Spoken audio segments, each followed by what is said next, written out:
Good morning, everyone. Happy Monday. Pastor Randy here from English Oaks Seventh-day Adventist Church. This is a ministry we have here called Looking Up. And every Monday and Thursday, Pastor Bob and I share an encouraging thought for you today. I hope you all had a great weekend and yet you're looking forward to this new week. Just a real quick thought I have for us today is I've recently been listening to a few sermons. And one of the things I like what the pastor was talking about is he was talking about submarines, right? We all know about submarines, or most of us know about submarines, but what submarines do is that they dive deep down into the ocean, right? They could dive for a couple of days, they dive for a couple of weeks, a couple of months, but they can go for long periods of time without being seen underneath the ocean, underneath the surface, right? And one thing that the pastor brought up is that he talked about Christian submarines, and pretty much Christian submarines, who they are identified as is that they come up on the surface once a week, right? Maybe when they go to church, and then after it's over, then they go back underneath the surface, underneath the water again. Right, or they come up on Easter and they go back down. Maybe they come up on Christmas, they go back down.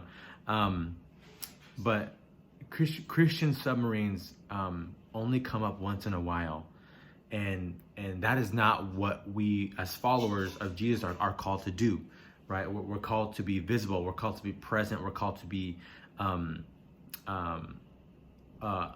we are called to be active everywhere we go.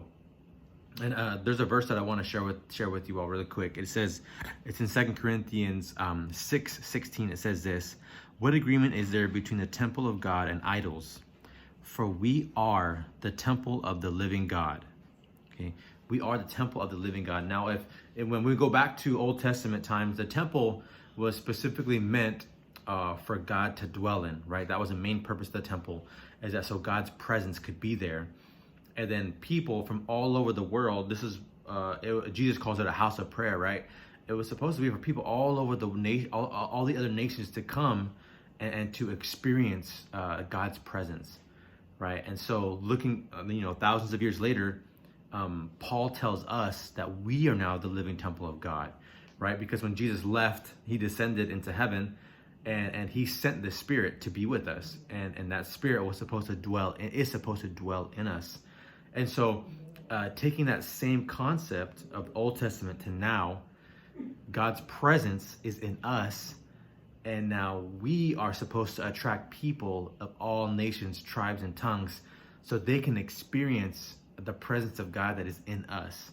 Right? We are supposed to be visible temples wherever we go. And the cool thing about the temples now, us, you and I, is that we could be anywhere, right? We can be all over the place instead of one specific building. And Jesus says to deny ourselves daily, to take up our cross daily, right? He says we are supposed to be salt and the light of the earth. And now more than ever, our nation, our earth, our world needs healing, and only through Jesus can the healing come. And the healing can be experienced and it can be seen through visible temples like you and myself. All right, so that's my challenge to us this week is that we be visible temples and not Christian submarines. All right, take care, everyone. God bless and have a great week.